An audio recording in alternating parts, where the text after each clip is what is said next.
¿Descubrir misterios? ¿Quieres entrar en la oscuridad de lo oculto? Todos los lunes de 7 a 9 de la tarde, traspasamos las barreras de la realidad en Los Misterios nos miran, en Ona de Sans Montjuïc. Presentado por Pablo López. Y no tengas miedo.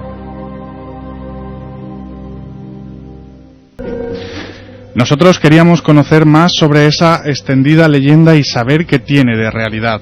Y para ello, esta semana, Los Misterios miran a David Outeiro, que desde Galicia nos va a contar su investigación sobre esta enigmática procesión de almas conocida como la Santa Compaña. Comenzamos.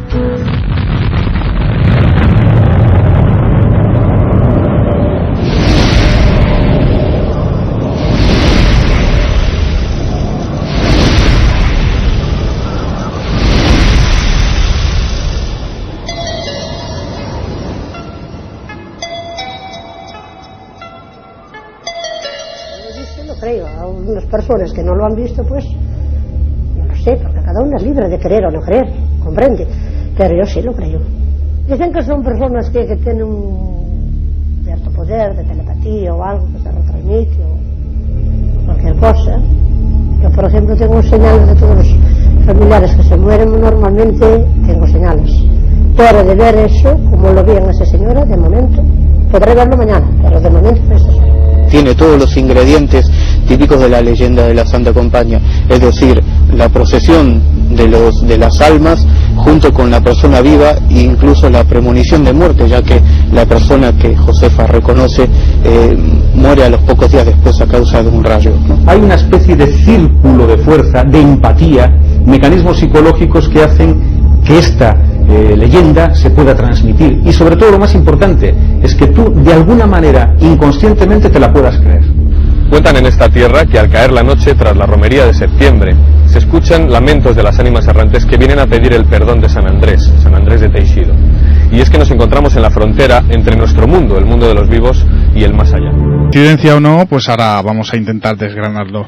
Como ya he dicho, hoy hablamos con David Outeiro, al que tenemos al teléfono desde Galicia, y que ahora sí ya le damos las buenas tardes y por supuesto las gracias por estar en Los Misterios nos miran, a ver si nos escucha y lo escuchamos bien nosotros. David, buenas tardes. Buenas tardes. Bueno, vamos a presentar, si te parece, antes de hablar contigo al resto de compañeros del programa y vamos a la materia. ¿Me he equivocado en algo de la entrada o lo hemos dicho bien? No sé si lo has podido escuchar. Sí, lo he escuchado y lo has dicho todo perfectamente. Vale, perfecto. Pues venga, vamos a por los invitados y ahora a por los colaboradores, quiero decir, invitado es David, y ahora volvemos a hablar contigo, David. Y para empezar a presentar, que menos que hacerlo que por un retorno, no ha sido mucho tiempo, eso está bien, es la suerte.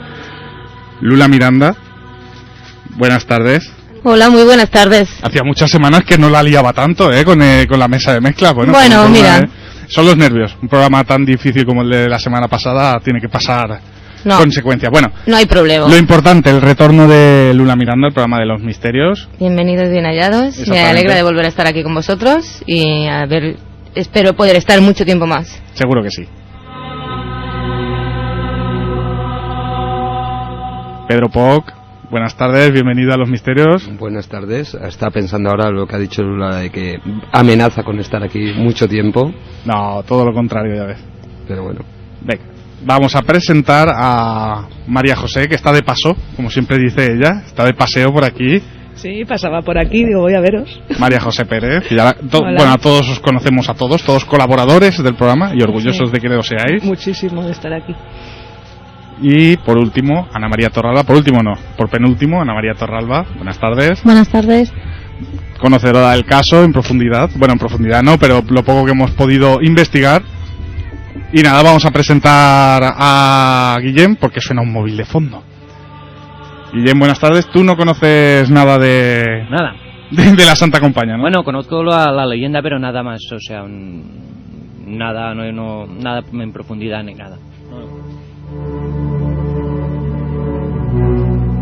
Bueno, y antes rápidamente damos las vías de contacto. Recordar que nuestro email es misterios@onaesans.com, misterios@onaesans.com. Tenedlo muy presente, sobre todo también por el programa ya de esta semana y de la semana que viene, que me interesa mucho que nos escribáis y explicaré después por qué. También podéis visitar la web www.losmisteriosnosmiran.com. En Facebook, si ponéis en el buscador Los Misterios Nos Miran, os aparecerá tanto la página para darle al me gusta y el grupo con el que podéis, de libre paso, podéis añadiros. Y en Twitter, @misteriosenona, @misteriosenona y el hashtag Los Misterios Nos Miran. Y ahora sí, ya volvemos con David. Vamos a ver, que funcione todo perfecto. David, buenas tardes otra vez. Buenas tardes otra vez.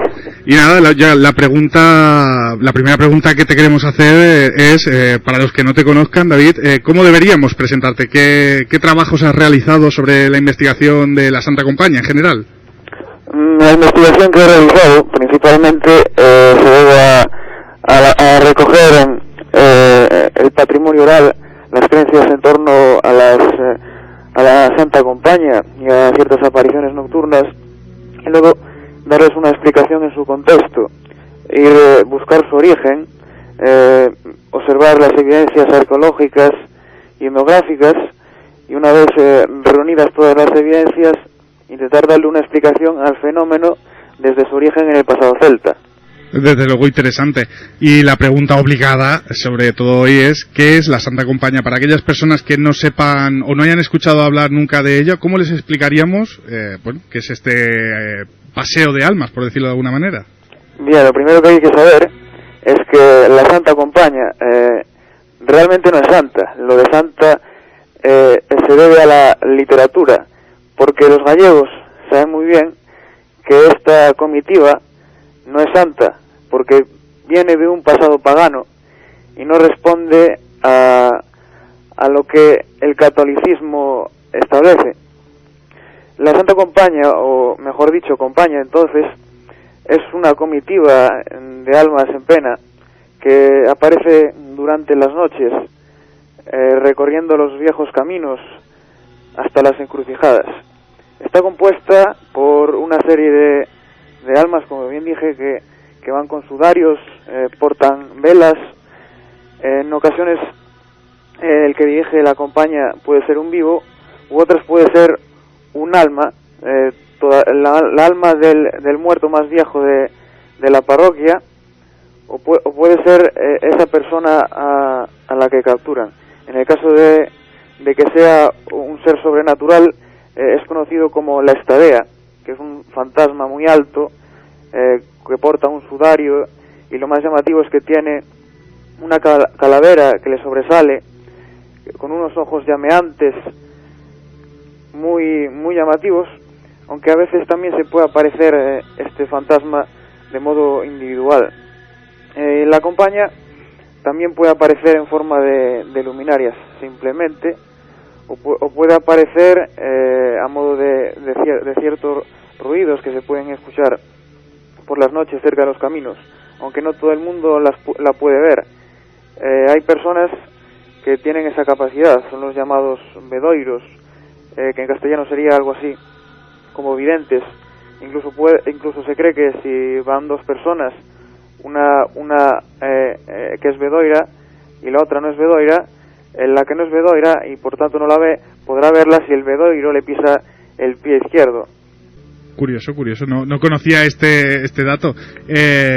¿Cómo se presenta la Santa Compañía? ¿Cómo actúa? Siempre dando credibilidad a que esto pasa, y de hecho, ahora nos comentarás si quieres si se han dado casos o has podido conocer a gente que diga haber visto yo digo la Santa Compañía, supongo por la costumbre, pero ¿cómo se presenta?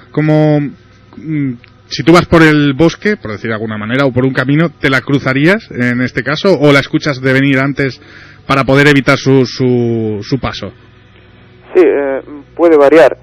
En ocasiones aparece inesperadamente, otras primero se presentan una serie de ruidos, puede precederla también el olor a vela, y al ir caminando de noche por uno de estos senderos se puede aparecer de frente y te puede capturar.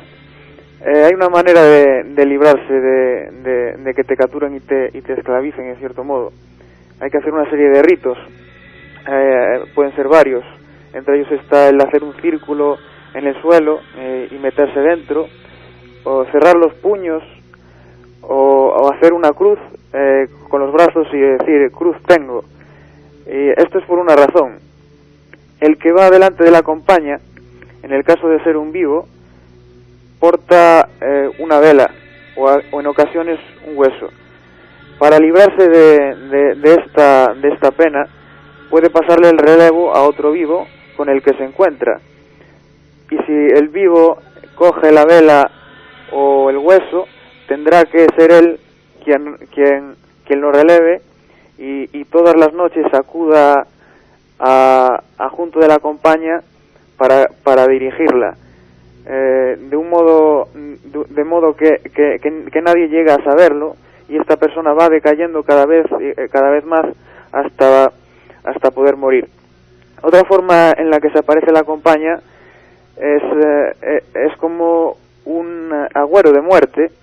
Se puede aparecer en la casa de la persona que está a punto de morir, a modo de un entierro. La persona que va a morir u otra persona de la aldea puede ver un entierro y en el ataúd pueden ver la cara de la persona que va a morir. A veces incluso pueden llegar hasta la puerta de esa casa y llamar a ella. También se pueden presentar como agüero de muerte en los caminos, sin necesidad de que acudan hacia las casas. Y en estas ocasiones no tienen por qué reflejar la persona que va a morir, pero los testigos que afirman verla durante los caminos y que han conseguido librarse de penar junto a ellos, afirman que en ese mismo día o unos días después una persona de la aldea siempre muere.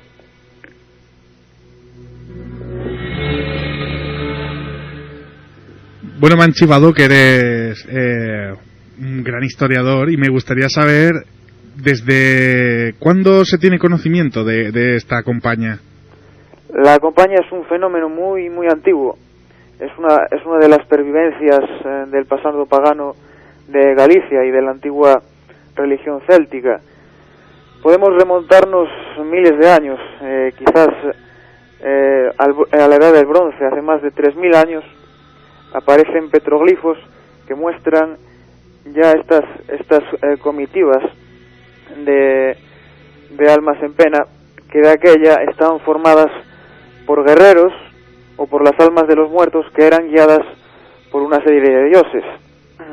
En Galicia existen muchos petroglifos en las que se aprecia una escena recurrente en la que unos guerreros o cazadores guerreros intentan darle caza a un ciervo. Ese ciervo representa el tránsito al más allá. Es un símbolo psicopompo, es decir, conductor de almas. Y en los relatos celtas siempre aparece como aquel enviado, aquel animal al que envían los dioses para que los guerreros sean guiados al más allá. Entonces tenemos que estos petroglifos probablemente fuesen hechos por chamanes, es decir, los mediadores entre el mundo de los vivos y el mundo de los muertos de hace 3000 años que habitaban Galicia, nos dejaron este mensaje en los petroglifos para la eternidad. Esto está relacionado probablemente con una serie de ritos iniciáticos que tendrían que pasar los cazadores guerreros para integrarse en una cofradía, en la que tenían que dar caza a un animal, y a la vez, tras pasar este rito, se vinculaban a un dios del más allá, que aparece en los petroglifos con forma de un cilindro, a veces con grandes ojos, al igual que un búho, que muestran esa capacidad que tiene el dios de ver más allá de la realidad que nosotros apreciamos. Probablemente estos ritos estuvieran destinados a una parte pequeña de la sociedad que se vinculaba a estos dioses y que digamos, hechos bajo el auspicio de los chamanes de la época. Después esto iría evolucionando, continuaría más adelante en la Edad de Hierro, cuando se empiezan a construir los castros, lo cual es una muestra de lo belicosa que era la sociedad en aquella época. Y ya sí que tenemos claras evidencias de la creación de una serie de fratrías, de cofradías de guerreros muy similares a los berserker, que se vinculaban al dios Odín, un dios que conocemos bastante más que los dioses celtas y que tiene paralelismos con una serie de dioses que existían aquí. Sabemos que Odín era un dios oscuro, un dios de la muerte, que tenía una serie de guerreros a su cargo, una serie de guerreros muertos que él elegía entre los más valiosos de los vivos. Una vez muertos pasarían a entregarse a su ejército para combatir en la batalla final. Pero Odín también se parecía durante las noches, cazando almas con este ejército. Y en el mundo de los vivos, no relacionado con las creencias al más allá, los guerreros vivos germanos nórdicos tenían una serie de ritos que para vincularse a este dios también. Ellos querían imitarlo.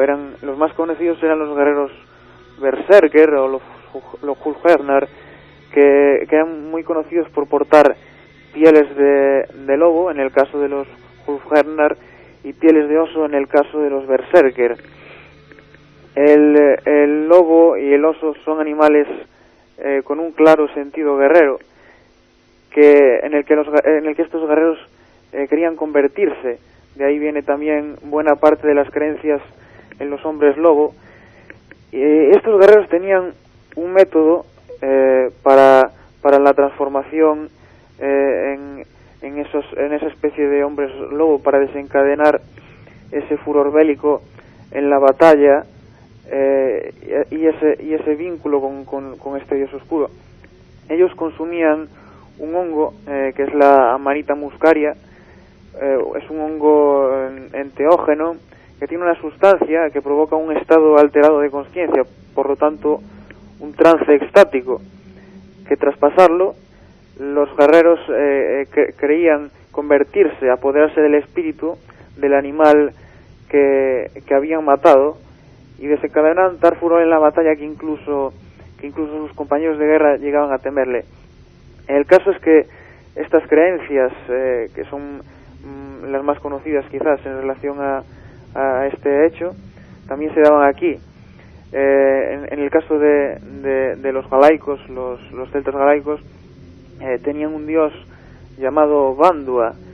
Era su dios guerrero, pero también era un dios conductor de almas, y que tendría las mismas funciones que Odín entre los germanos. Este dios aparece representado con un lazo, y ese lazo es con el que ata por una parte los guerreros que se quieren vincular a él y que en la batalla quieren imitarlo. Por tanto, incluso se habla de que algunas cofradías de guerreros celtas luchaban atados con cuerdas o cadenas para imitar a este dios en la batalla. Pero por otra parte también usaba esas cuerdas para llevar a las almas atadas por un camino que acababa en el Finisterre galaico, un camino antiquísimo y que está relacionado con el Camino de Santiago. Es una ruta sagrada, realmente precristiana, de la que se tenía conocimiento en toda Europa, probablemente más allá, en grandes partes de lo que es Eurasia. Es un camino por el que tendrían que venir todos los muertos de Europa, siguiendo la ruta solar, puesto que era aquí, en estas costas gallegas, donde moría. Por eso también tenemos tantas creencias en torno a las almas en Galicia, porque al fin y al cabo se creía que todos vendrían a parar aquí. Y por lo tanto este dios tenía la misión de llevarlos atados, siguiendo ese camino, hasta una isla en la que los celtas creían, le daban varios nombres, como Tir na Nog o Tir nan Ban, esto es la tierra de la juventud, o incluso el famoso Avalon, también refleja estas creencias celtas de la isla del más allá. En esta isla existía un dios que se conoce aquí como Bestio Alonieco, tal como aparece en un epígrafe hallado en Lourizán. Era un dios astado, con cuernos, y que aparece con las manos abiertas, como dando la bienvenida a las almas que traía Bandua. Este dios Bestio Alonieco quiere decir el hospedero del más allá, es decir, el que esperaba a las almas. A día de hoy todavía se cree en la costa gallega que la Santa Compaña puede atravesar el mar, y dicen los habitantes de esta costa que se puede todavía hoy dirigir a esas islas. Esto es una clara reminiscencia de este dios y de su función, la de encaminar a las almas al más allá. O sea, quiere decir, David, que la Santa Compaña no solo circula, por decirlo de alguna manera, por caminos, sino también mar a través, ha habido presencia de ellas. Así es, efectivamente. De hecho, los marineros tenían cierto temor a pescar de noche. Afirmaban que ver ciertas luces que ellos identificaban como la Compaña. Además, en ciertas zonas de la costa, la Compaña tiene un carácter distinto al de otras zonas de Galicia, porque es más, hay una Compaña que se conoce como la Estadea o Aoste, es decir, este nombre nos remite etimológicamente al ejército antiguo, es decir, ha pervivido en esta nomenclatura la creencia en un ejército de almas, y estas almas cuando la Santa Compaña, o mejor dicho la Compaña, se aparece en la costa, pueden dañar al vivo con el que se topen. Muchas veces llega precedida de ruido, como si unos guerreros fuesen cabalgando por los aires, capturasen a esa persona que tiene la mala fortuna de toparse con ella y la arrastran durante kilómetros y kilómetros, apareciendo definitivamente totalmente dañada tras esta aparición. Al igual que Odín cabalgaba durante todas las noches con su ejército de muertos, la Compaña sigue cabalgando y puede llegar a herir a los vivos con los que se encuentre. No, desde luego, buena pinta no hacen, ¿no? Visto lo visto. Si te parece, David, vamos a empezar. He visto que mientras dabas tu explicación, los compañeros han estado tomando notas, y si te parece, hacemos una pequeña batería de preguntas. De acuerdo, muy bien. Venga, pues vamos a empezar por orden, por Lula Miranda.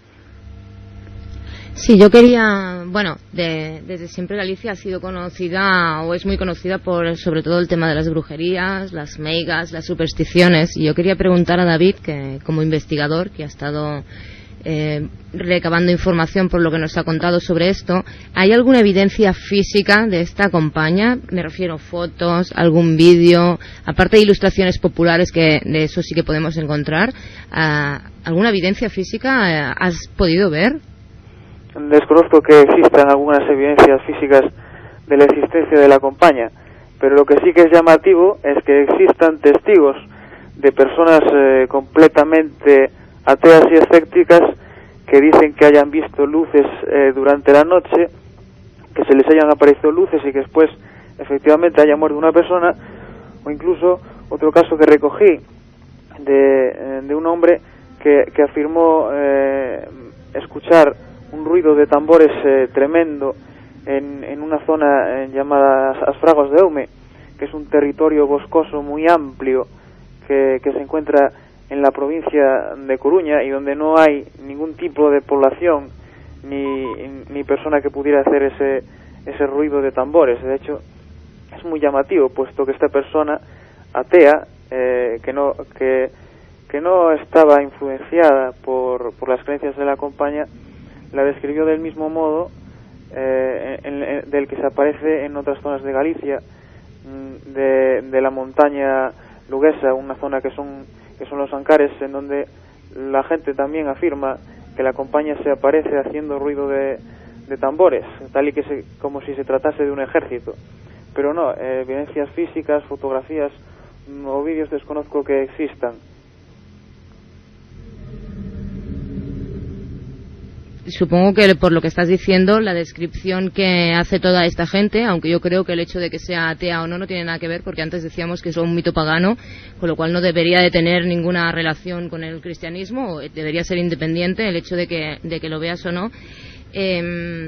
Bueno, supongo que por lo que dices, como te decía, es que todo el mundo más o menos la va describiendo igual, ¿no? Porque yo he leído varias historias y más o menos se describe como que es una doble hilera de gente con sudarios, descalzos, con una vela.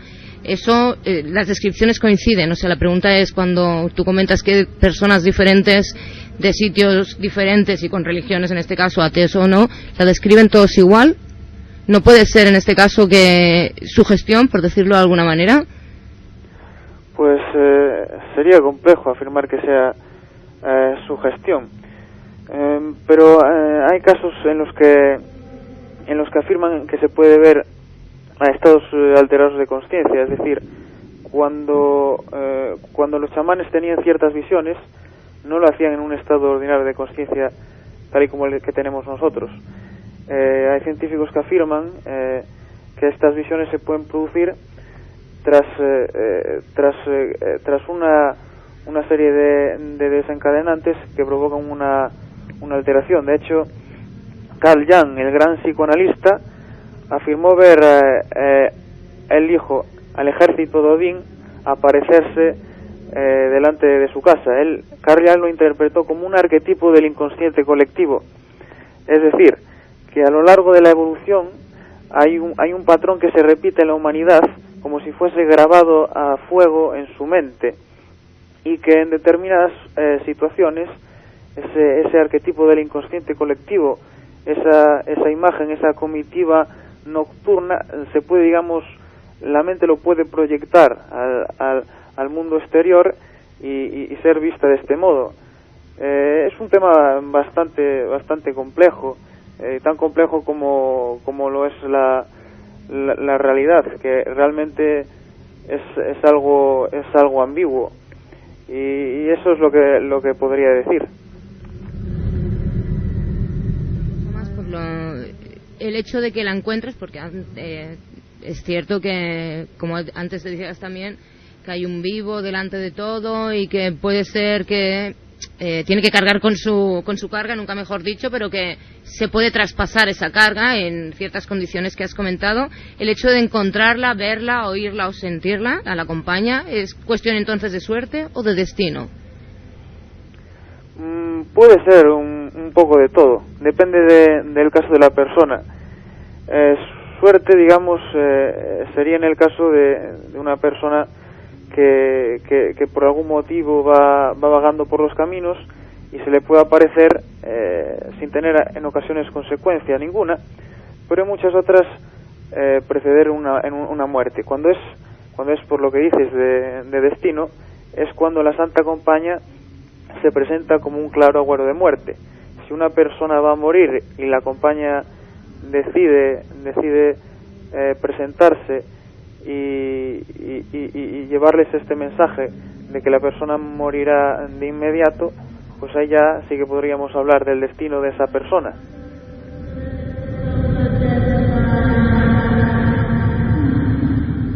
David, yo tengo una serie de dudas de que si es de tradición celta, ¿cómo es posible que en Galicia haya marcado tanto el cristianismo a la hora de ver la Santa Compañía? Es decir, hay muchos casos donde se habla que la Santa Compañía hace una serie de oraciones, como puede ser el Santo del Rosario, o una serie de oraciones cristianas, o incluso se habla de que los niños que han sido por equivocación untados con aceite de difuntos pueden ver la Santa Compañía. ¿Cómo puede ser que el mito o el ver la Santa Compañía se modifique tanto, siendo de tradición celta, a pasarse a ser prácticamente cristiana? Pues es una pregunta muy interesante, y es por una razón. Las creencias celtas, la religión celta y todas estas creencias en ciertos dioses no desaparecieron tras la llegada del cristianismo. El cristianismo apareció en Galicia relacionado con las llamadas creencias priscilianistas, que tuvieron mucho éxito, mucha expansión y mucho arraigo por una razón, y es que Prisciliano lo que hizo fue sincretizar la antigua religión celta con el cristianismo. De hecho, Prisciliano era alumno de un druida galo que se llamaba Delfidio. Es probable que aquí los druidas acabasen siendo posteriormente los obispos, y los dioses no terminaron por desaparecer, sino que se conservaron bajo dos vías. Uno son las creencias mitológicas, como en el caso de la Compaña, y otra es santificando a los dioses. Un ejemplo de ello es Bandua, este dios del que he hablado.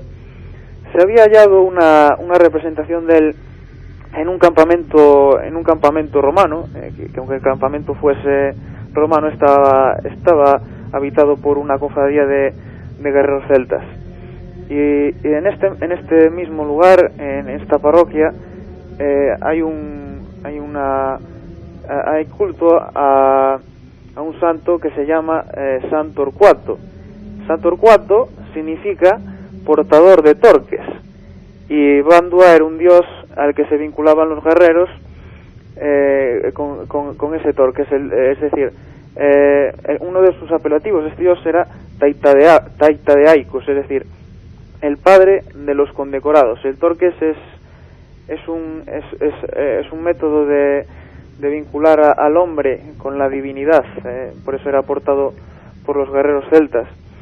Pero no solo este fue santificado de esta forma, hay otros puede ser mediante la figura de San Pedro, que como sabemos es el que tiene las llaves para abrir las puertas del más allá, al igual que Bandua llevaba las almas hacia la isla celta del más allá, de Tirnanó, Jabalon, o de los distintos nombres que tiene. Y luego hay un caso muy interesante de una parroquia en la que podemos ver esta continuidad, es decir, la historia, las creencias no se partieron, fueron modificándose en un pequeño grado, pero la línea ha continuado. Hay una parroquia en Lugo, en el concello de Guitirez, llamado Aburiz, en la que hay un petroglifo de la edad de bronce, más de 3000 años, en la que aparece una puerta del más allá. Es la puerta al más allá, al Hades más antigua de Europa. Mucha gente hace una relación entre esta puerta y la Moria del Señor de los Anillos. Es algo similar, puesto que Tolkien bebió también de la mitología celta. Y el caso es que esta puerta del más allá que aparece en este petroglifo sería usada por los nobles galaicos que formaban parte de la cacería salvaje, y de este modo, siguiendo una ruta, creían, según sus creencias, podrían abrir esta roca y adentrarse en el inframundo. Esto es llamado el tránsito vertical al más allá.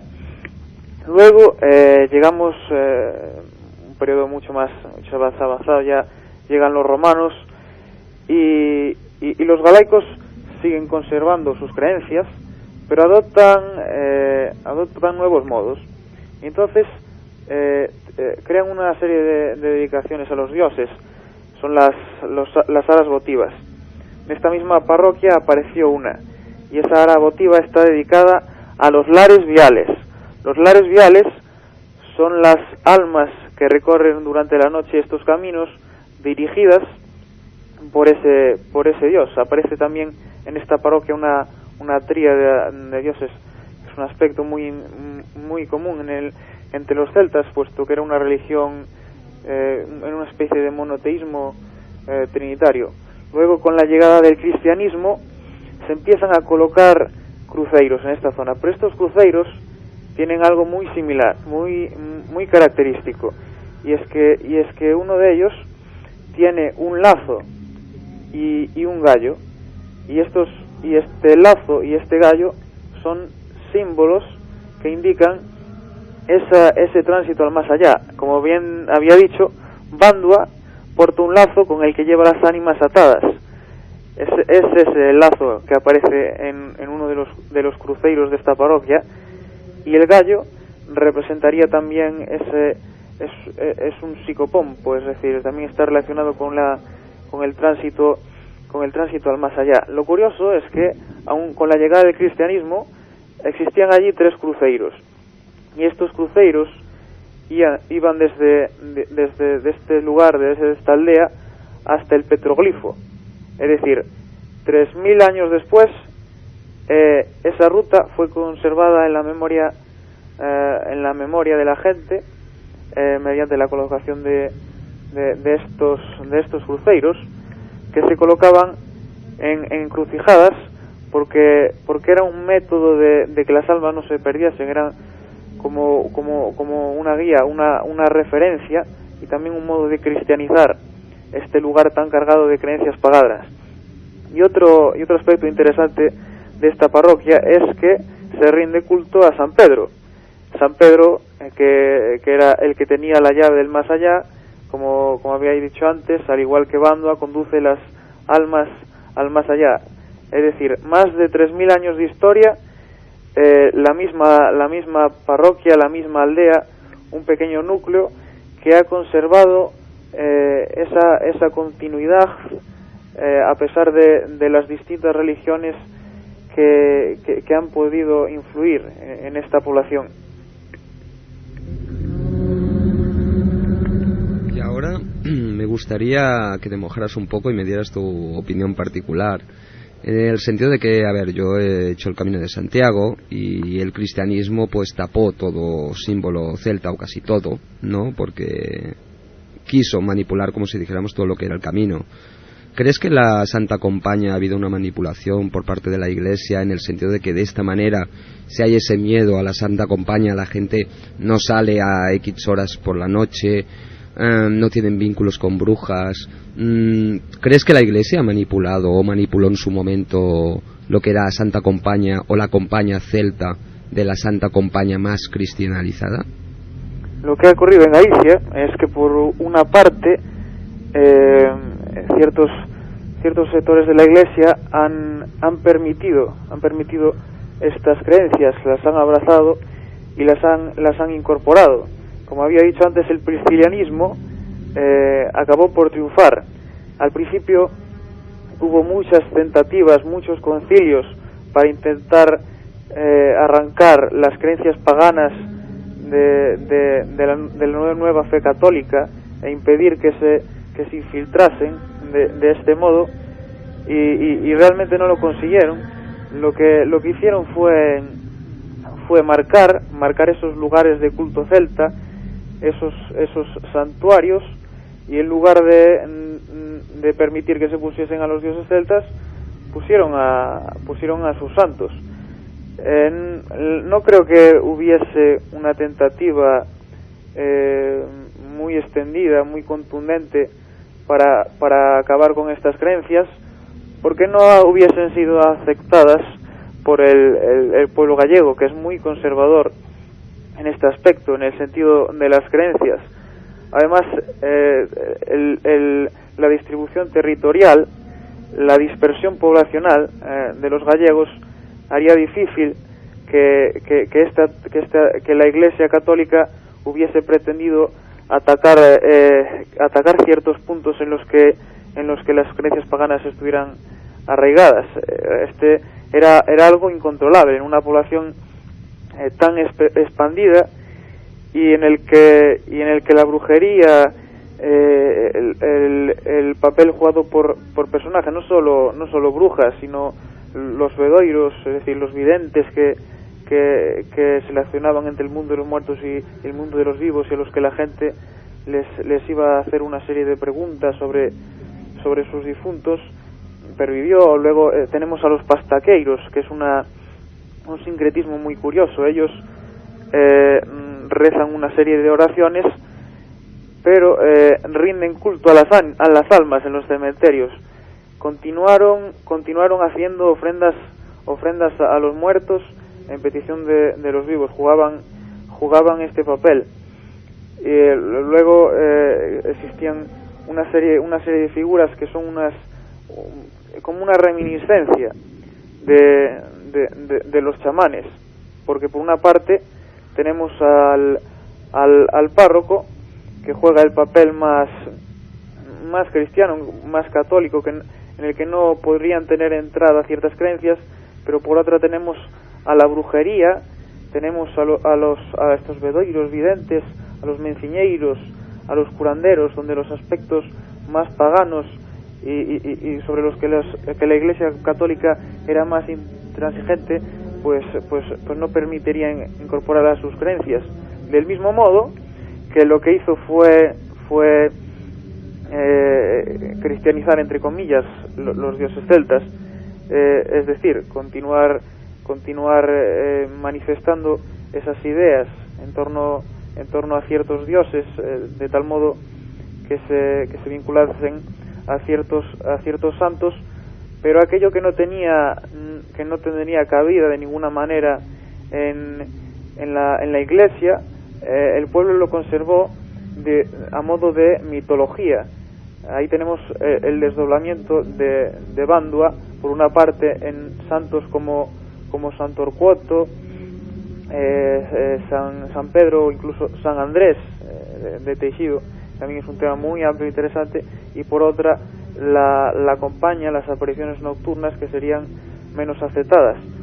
Pero claro, el pueblo gallego al cristianizarse, aunque tuviese una religión sincrética en la que tuviesen cabida las anteriores ideas celtas mezcladas con el cristianismo, pues también eran cristianos, iban a misa y estaban influidos por las creencias de la Iglesia Católica, y por tanto eso lo hacían suyo y también lo reflejaban en la creencia de la compañía, la cristianizaban en cierto modo, aunque como podemos ver, esta cristianización de la compañía no es homogénea en toda Galicia. En algunos lugares tiene un aspecto más arcaico, más de ejército cazador de almas, y no tiene ninguna contaminación desde el punto de vista cristiano.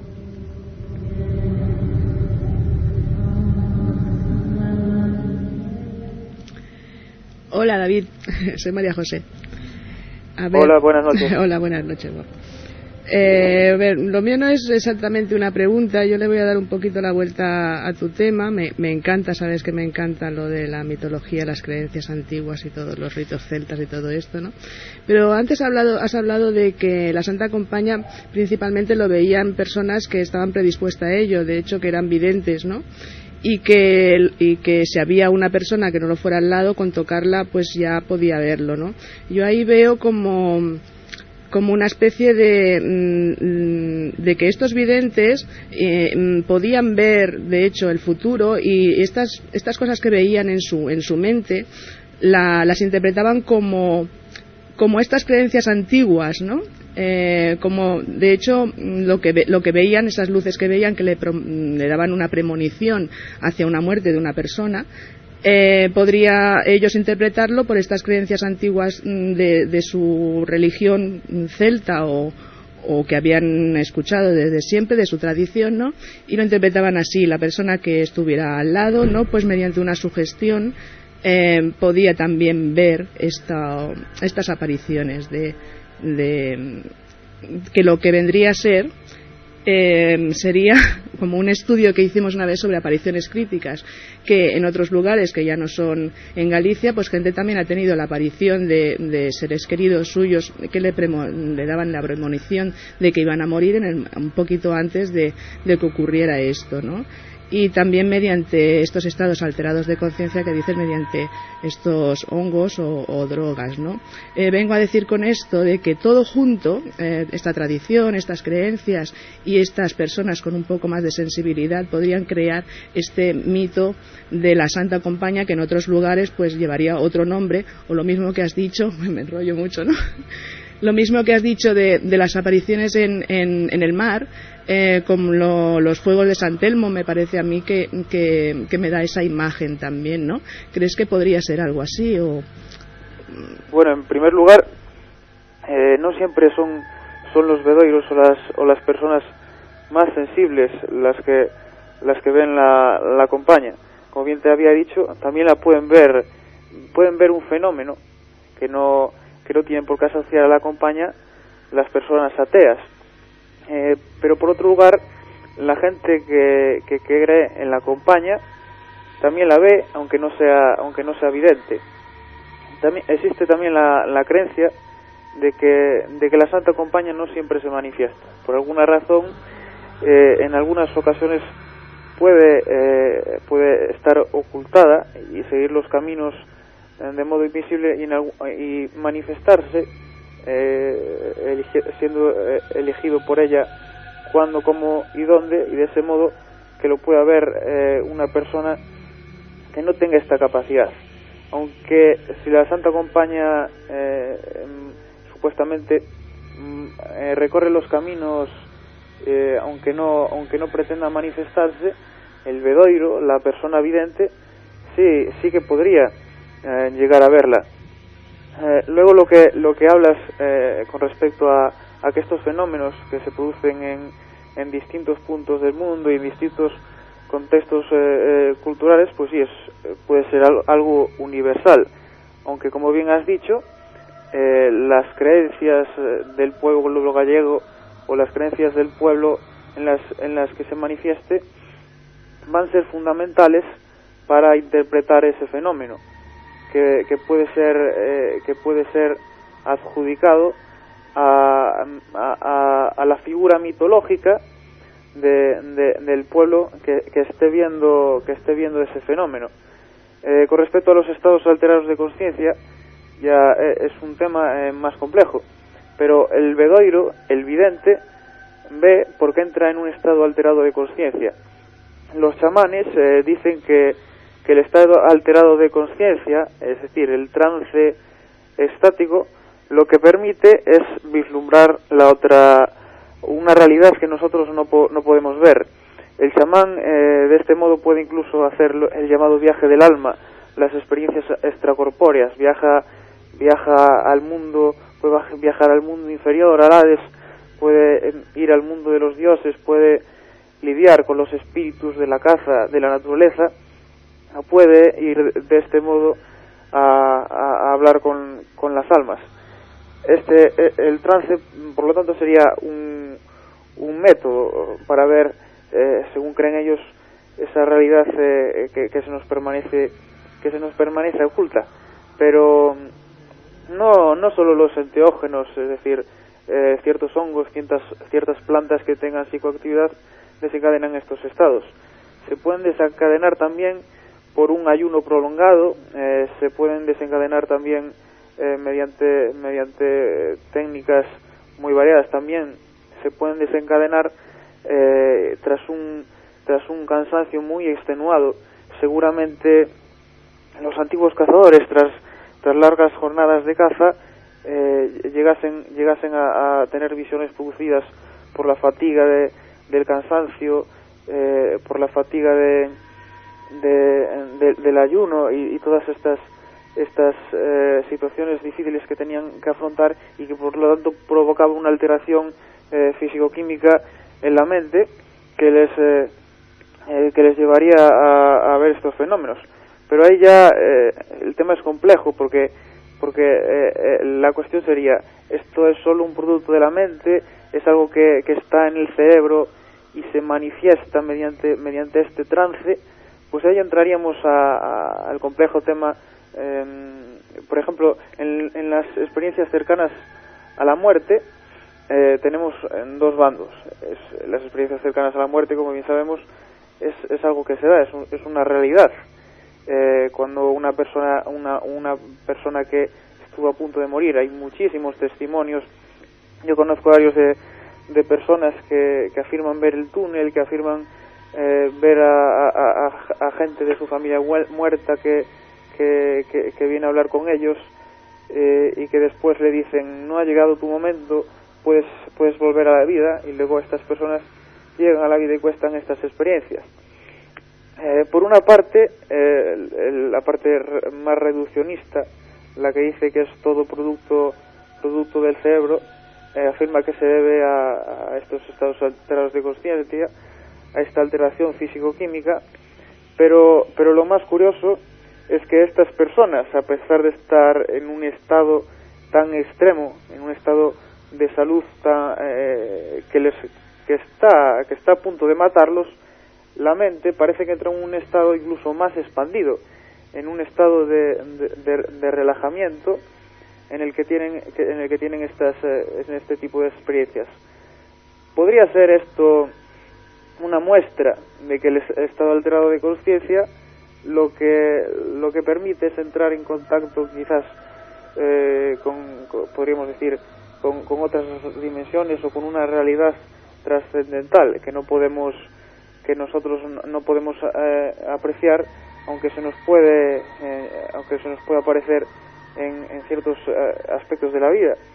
Y esto de las experiencias cercanas a la muerte, de los chamanes, de todos estos tipos de visiones, nos indica que fuera de nuestro estado común ordinario hay ciertas técnicas que nos permiten ver eso, como cuando nosotros miramos por un microscopio y vemos un mundo que desconocíamos, un mundo pequeño de microorganismos que están aquí pero que no los podemos ver, y que con ciertos aparatos sí que los podemos llegar a ver. Muchos chamanes hacen ese paralelismo. De hecho, a muchas comunidades indígenas, cuando llegaban con los científicos con los microscopios y les decían a los chamanes: mirad qué impresionante es este aparato que te permite ver otros aspectos del mundo que no conocemos pero que están ahí, que son palpables. Y cuando los chamanes o los indígenas miraban por el microscopio, decían: esto ya lo conocemos y ya sabemos que existe. Por lo tanto, es un tema bastante complejo. No lo tengo muy claro, pero sí puede ser un indicio de que existe una realidad trascendente y que se manifiesta de este modo, que nosotros podemos percibir mediante ciertos estados mentales.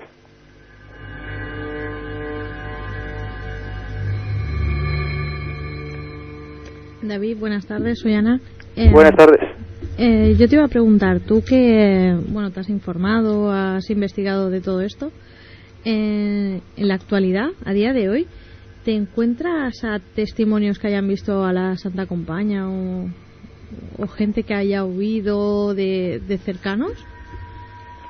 Pues muy sencillo. Si ahora mismo cogías el coche y saliese de mi ciudad y me acercase a cualquiera de las aldeas que están en el entorno de donde yo vivo, de Lugo, y le preguntase a cualquier anciano si ha visto la Compaña o si ha visto algún otro tipo de ser que aparecen en las creencias gallegas, estoy 100% seguro de que una historia te va a contar. Quizás no hable de la Santa Compaña, pero por ejemplo te pueden hablar de mouros, que son otros seres del imaginario popular gallego que según las creencias viven en cuevas, viven debajo de los castros o viven debajo de los dólmenes y que se manifiestan. Pueden hablarte de los trasnos, de seres pequeños que los llaman durante las noches o que se les aparecen por sus casas. Las creencias gallegas, el imaginario popular gallego es amplísimo y sigue vivo. Es muy fácil encontrar testimonios en cualquier aldea de Galicia. Lo que ocurre es que este legado ancestral, este legado que nos viene de un pasado tan lejano puede desaparecer en poco tiempo. Es decir, no hay un relevo generacional que recoja todas estas creencias. Probablemente seamos privilegiados por tener todavía todas estas personas mayores que todavía viven en ese mundo de creencias tan antiguo, y que a pesar de haber hecho la comunión, a pesar de llevar toda su vida vinculados quizás acudiendo a la iglesia todos los domingos, ellos siguen creyendo en la compañía, siguen creyendo en los trasnos, en los mouros, que por cierto estos seres no tienen que ver con los moros árabes, sino que etimológicamente probablemente venga del celta morbos, es decir, muertos. Son los espíritus de los antepasados que siguen ahí. Es una serie de creencias amplísima y que es muy fácil de encontrar, no me cabe duda.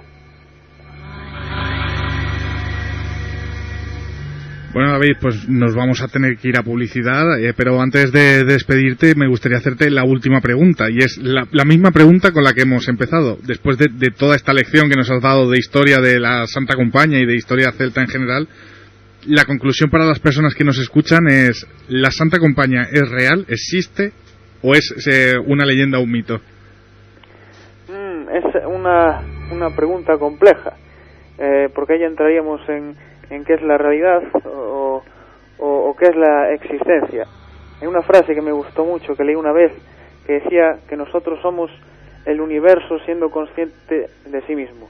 Es decir, la prueba más magnífica de que la vida es algo mágico e impresionante somos nosotros mismos. El simple hecho de existir en un universo que tras su origen está colmado de infinitas posibilidades, que nosotros seamos una de ellas y que seamos conscientes de lo que somos, de que estemos hablando sobre nosotros mismos, intentando desentrañar nuestra propia realidad, intentando intentando definir lo que es realidad, es algo apasionante. La ciencia probablemente tenga mucho que decir en los próximos años, desde campos como tan novedosos como la física cuántica, que nos hablan de múltiples dimensiones. Muchos científicos también nos hablan de la supervivencia de la conciencia tras la muerte. Pero ¿existe la Santa Compaña? Es ya una pregunta compleja. Puede que sea algo que tengamos dentro y que se manifieste, que solo sea biológico, o hay algo más fuera. De momento sería difícil responder a esta pregunta, pero cada vez nos estamos acercando más a ella. Sí, la podemos dejar como decimos muchas veces en los casos, que cada persona pues crea lo que quiera o lo que pueda, ¿no? Así es, efectivamente.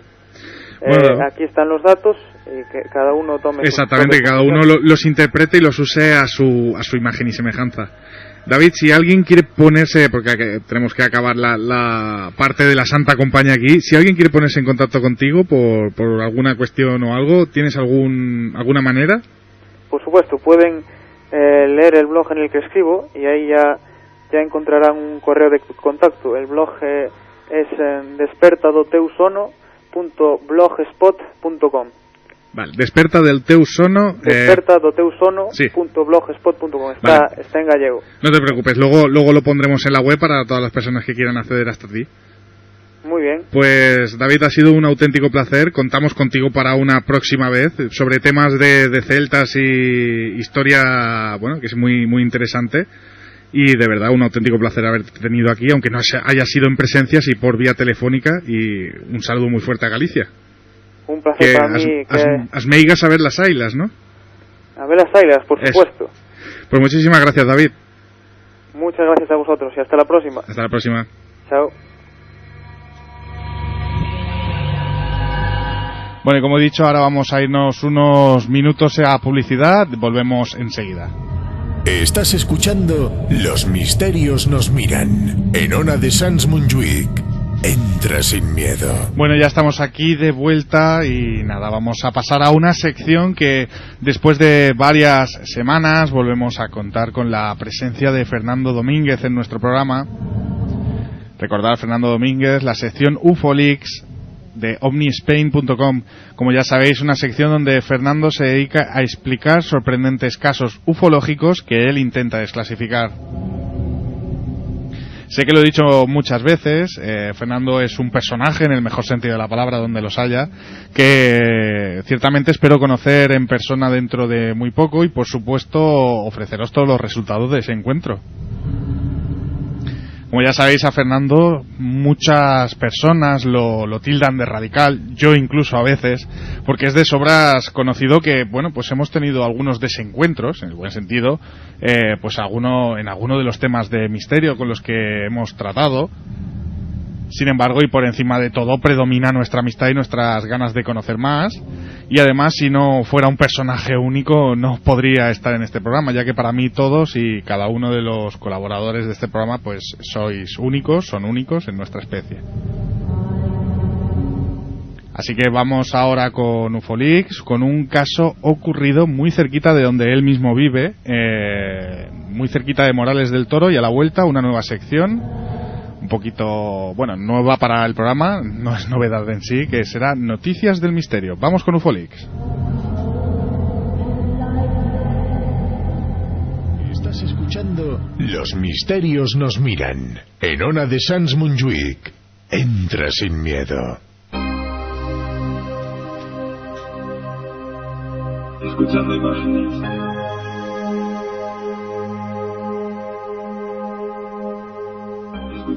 Comenzamos con UFOLeaks, esta vez nada más y nada menos que en la parcela 21, una historia que cambió por siempre la vida de nuestro protagonista.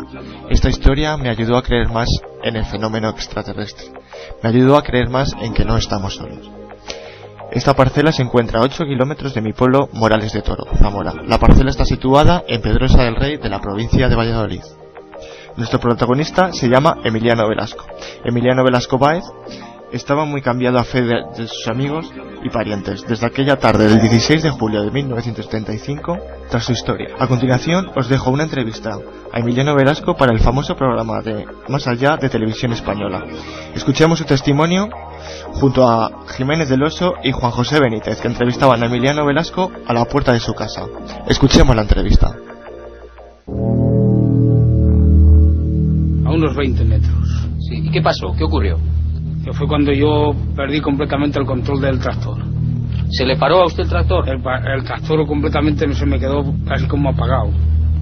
A las 2 vueltas que me dio el aparato yo ya no sentía el ruido del tractor. ¿Le dio a usted un par de vueltas al tractor? Sí, las 2 primeras vueltas que me dio ya no sentía el sonido. Sí. ¿Cómo era ese objeto? ¿Qué forma tenía?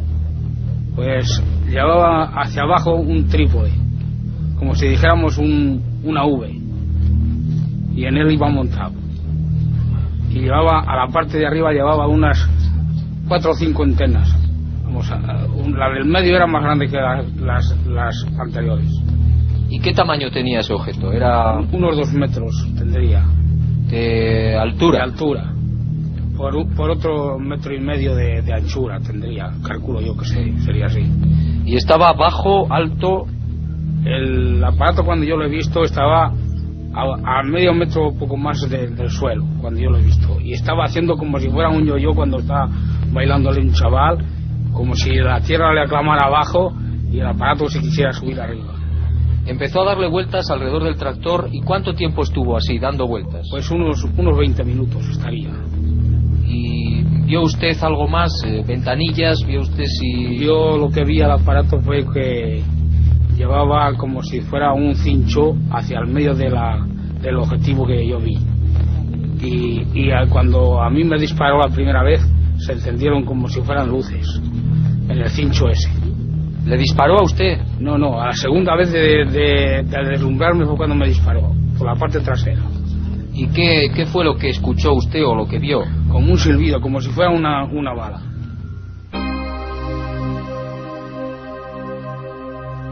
Escuchando imágenes.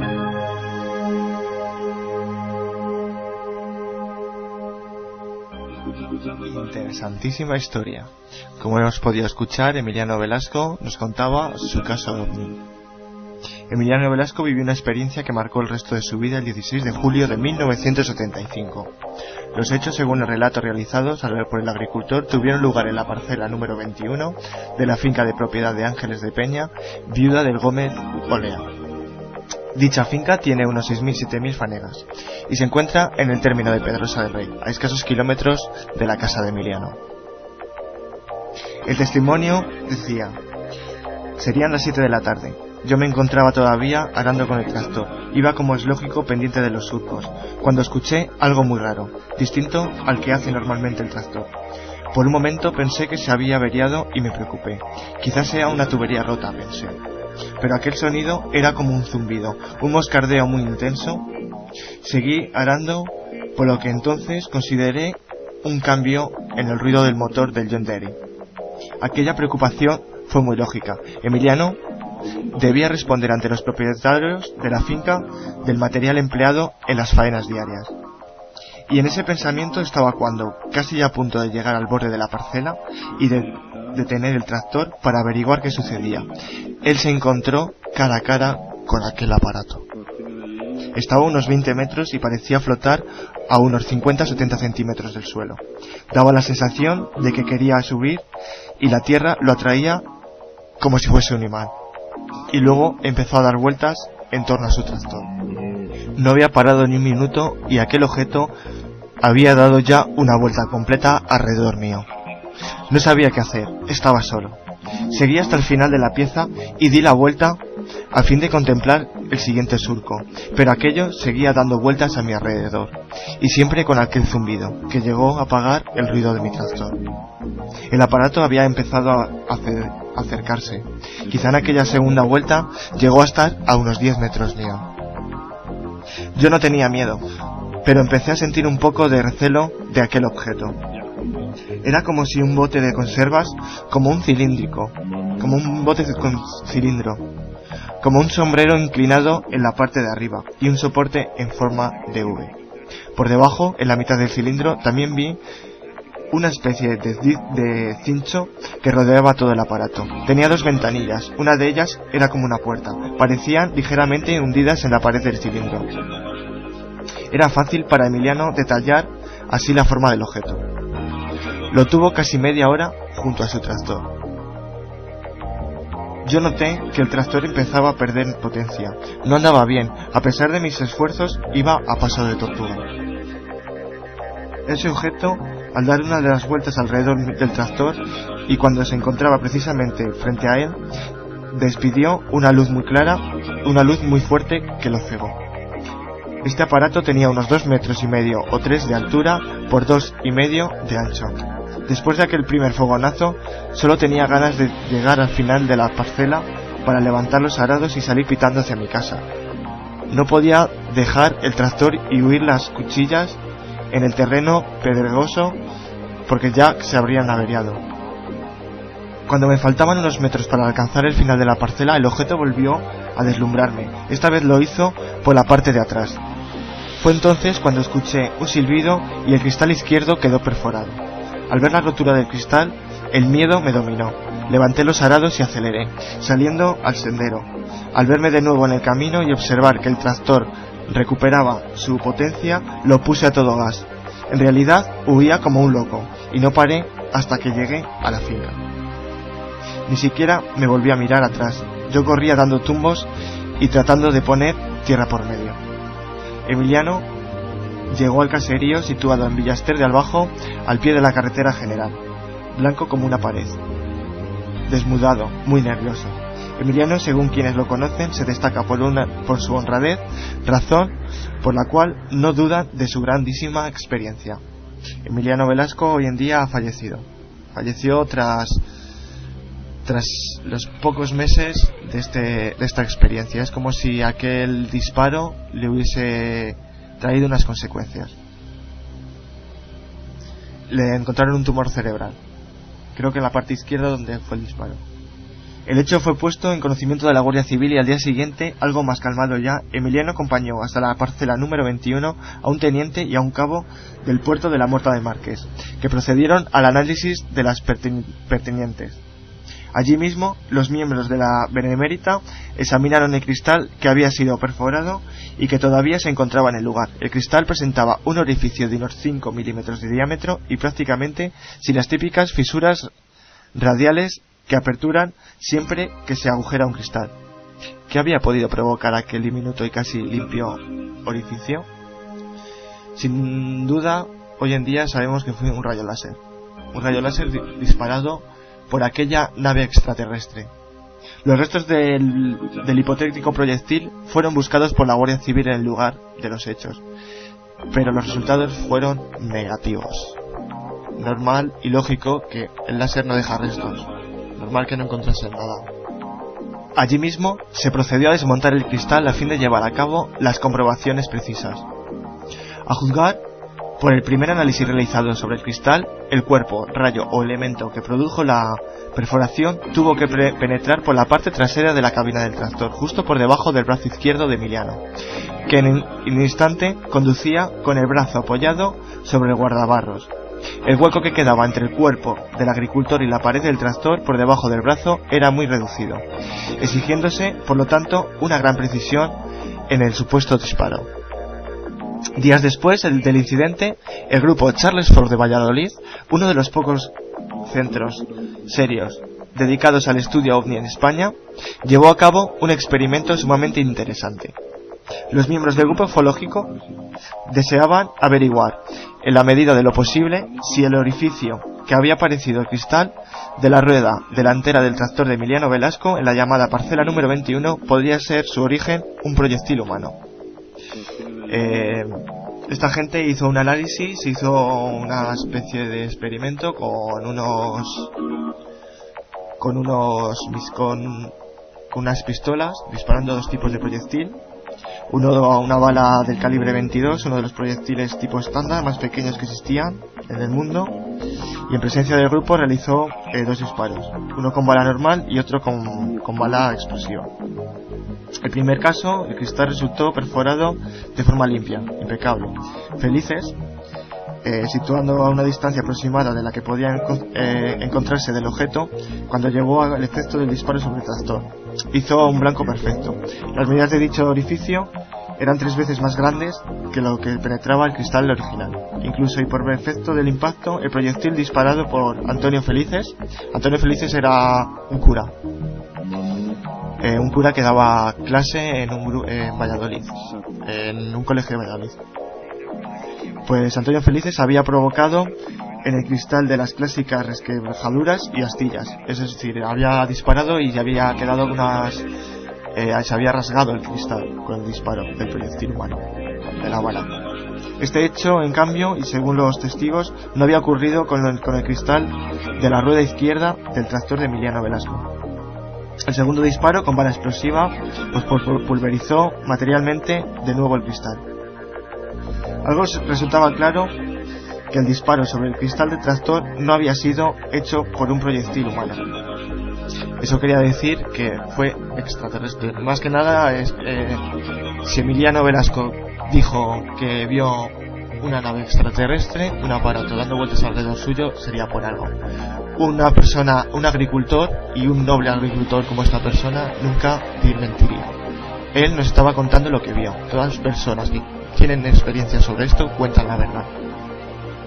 Hace unos meses pues rescaté un reportaje de la empresa del norte de Castilla, cuando sacaban un apartado de misterios denominado Castilla Misteriosa, un apartado ya olvidado del periódico de la prensa de Valladolid, el norte de Castilla de Valladolid. Pues resultaba que rescaté un artículo de fecha 21 de febrero del 2004, donde este periódico dedicaba y recordaba esta grandísima historia que no debe de quedar en el olvido. Sobre estas fechas también sucedieron cosas parecidas a pocos kilómetros de mi pueblo.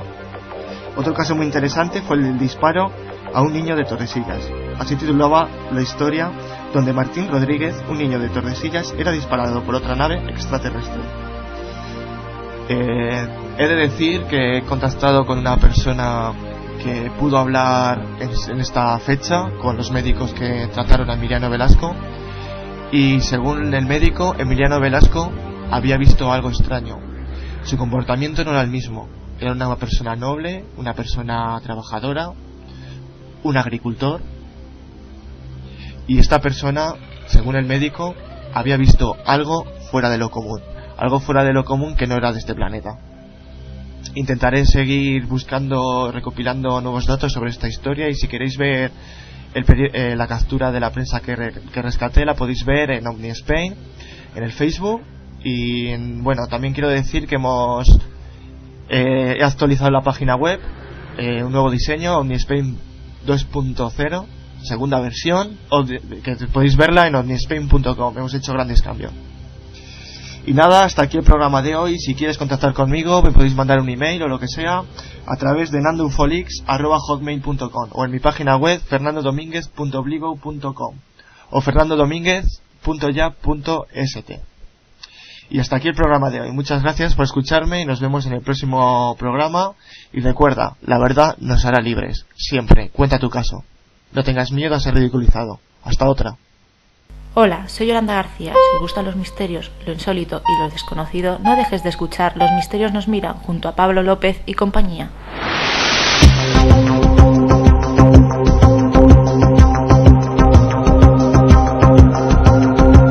Bueno, y hasta aquí la sección o programa, como dice él, Ufolix de Fernando Domínguez. Ya sabéis, en la página omnispain.com podéis encontrar toda la información que él nos proporciona y, bueno, todas sus vías de contacto. Como ya he dicho, ahora vamos a pasar a la sección Noticias del Misterio, que es una sección que se estrena en Los Misterios nos miran, y aunque no sabemos si será semanal, no lo creo, en ella destacaremos la que para nosotros han sido las noticias más extrañas del momento. Además, procuraremos después de cada noticia, si tenemos tiempo, hoy va complicado, pero lo intentaremos, pedir la opinión de los colaboradores y, bueno, saber un poco qué piensan sobre cada noticia. Esta semana va cargada de extrañezas. Y antes de empezar la sección, por eso me gustaría dar la bienvenida a un amigo que ha venido a vernos, que no ha entrado antes, pero que está aquí con nosotros, que es nada más y nada menos que Daniel Rodellas. Hola, buenas noches, ¿qué tal? Buenas noches ya no, buenas tardes todavía. Bueno, más o menos la hora. ¿Qué tal, Daniel? Pues encantado de estar aquí otra vez. Ya sabéis, Daniel Rodellas, el autor del libro El Último Secreto, que lo podéis encontrar en la página de los... Yo me voy a hacer publicidad también, aprovecho siempre. La página de los misterios, abajo a la derecha tenéis la portada del libro y el enlace directo para para saber un poco del libro. ¿Y cómo va la venta del libro? ¿Cómo va un poco la historia? Bueno, la venta del libro no lo sé muy bien. Es un decir, quiero decir... Pero lo que es la presentación y tal fue muy bien. Sí. Bueno, hubo varias personas que me escribieron, ¿no?, comentándome todo el tema, yo les contesté, etcétera, etcétera. Yo creo que es un tema que atrae mucho y por eso, pues el día 16 del mes que viene, además, pues lo vuelvo a hacer una charla, una presentación en Zaragoza. Y si me permites, pues mira, es en la Biblioteca Pública de Zaragoza, en la calle Doctor Cerrada 22, y será a las 7:30 viernes. Pues ya sabéis, todo aquel que sea de Zaragoza le interese, pues ahí le esperamos. Sobre todo, sí, la gente de Zaragoza, de mi tierra, hacer caso a un paisano, a un tocayo, que es un buen libro y merece la pena. Pues muchas gracias. Bueno, pues tenemos a Daniel y al resto de colaboradores y vamos a pasar a esta sección, a ver si sale bien hoy, que es la primera vez que la hacemos, y bueno, haremos cada una de las noticias y os pediremos la opinión a ver qué os parece.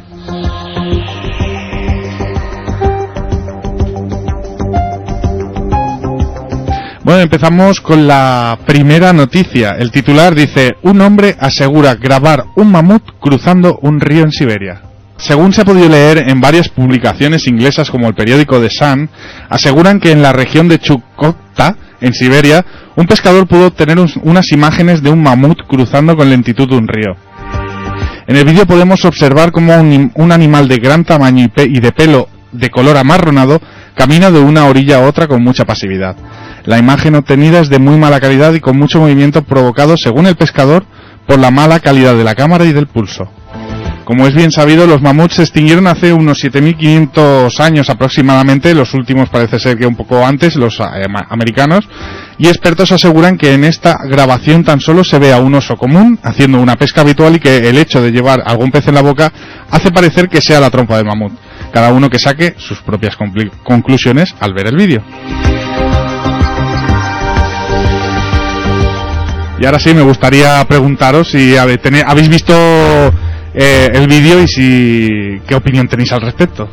Bueno, yo particularmente este tipo de vídeos es un poco como el tema de lo del Yeti o el monstruo del lago Ness. No hay ninguna imagen nítida, no hay ningún tipo de material que digas se puede analizar, siempre son imágenes mal grabadas, que parecen sombras, que parecen... Yo es que no le doy fe a esto. Además, si esa persona verdaderamente considera que está grabando un mamut, yo te aseguro que cualquiera de nosotros que estamos en esta mesa, aunque no tuviéramos cámara, seguimos al mamut o nos acercamos para conseguir la máxima información posible. Y tertulia no, porque yo creo que entre el mamut y nosotros tampoco podíamos hablar mucho, pero conseguir la máxima información. Y yo creo que es un poco como lo de Nessie y lo de el Bigfoot, ¿no? Bueno, yo quería comentar que he visto el vídeo de The Sun, ¿vale? El que tienen colgado, y lo he visto varias veces, bastantes, y realmente mamut de lejos y tal y parece, pero cuando acercan la imagen, hacen un zoom, bueno, se ve claramente un oso como lleva un pez y va tranquilamente pasando de un lado al otro. También hay que entender qué tipo de medio de comunicación lo ha sacado, ¿no? The Sun. Bueno, para el que no lo sepa, es un diario muy sensacionalista, The Sun. ¿Alguna opinión más al respecto? Bueno, pues si os parece, pasamos a la siguiente noticia que está creando bastante controversia en el mundo ufológico, que es, el titular dice: aparece un extraño objeto en el mar Báltico. La noticia dice que unos cazadores de tesoros, mientras estudiaban el fondo del mar, observaron un extraño objeto con forma circular en las profundidades. Dicho objeto les llamó mucho la atención y al realizar las pertinentes lecturas del radar, se dieron cuenta que aquel diseño tenía unos 18 metros aproximadamente de diámetro. Esta cosa apareció de pronto. Mi primera reacción fue decirle a los muchachos que teníamos un ovni en el fondo, afirmaba Peter Lindberg, el líder del grupo de cazadores de tesoros. Al parecer, diversos estudios han confirmado que el fondo marino tiene marcas de arrastre, lo que da a entender que por algún extraño motivo ese objeto ha sido movido de su emplazamiento original. Por supuesto, podría ser algo del barco, pero es bastante grande. Muchos creen que puede tratarse de una nave extraterrestre sumergida en el mar, declaró Peter para CNN. El creciente interés por el caso por parte de investigadores y amantes de lo extraño ha tenido tanta repercusión que el próximo mes de mayo una expedición será enviada a la investigación del mismo, ya que su poca profundidad, tan solo 90 metros, hace posible dicha hazaña. No estoy seguro de qué se verá cuando descienda, pero estoy entusiasmado. Va a ser interesante saber de qué se trata, declaró Andreas Olsson, un experto en radares. Dependiendo de los resultados de la investigación, se está preparando una financiación para poder sacar el objeto de las aguas y estudiarlo así con más profundidad. Nunca mejor dicho, claro. Estaremos atentos a posibles novedades en el caso. Sinceramente, después de oír la noticia, espero que sea un ovni, porque lo que me parece increíble es la predisposición que tiene la gente sin tener pruebas, que es lo que comentabas antes, que a mí me ha pasado justamente lo mismo por la cabeza, me ha recordado a Nessie, la predisposición que tiene la gente en creer en cosas sin tener ningún tipo de evidencia. Pueden ser, en fin, 1000 cosas antes que un ovni. Ahora, ya te digo, creo que hay tanta gente siguiendo la noticia por lo que has comentado que ojalá, porque, no sé, tanta ilusión no se puede destruir. Pero yo creo que también es el tema de también el tamaño que ponía que eran 18 metros o algo así. Sí, son 18 metros y la imagen, yo he visto la imagen del sonar, no sé si es la real, parece que sí. El símil que yo he visto es de verdad una nave típica de estas de las películas de Star Wars.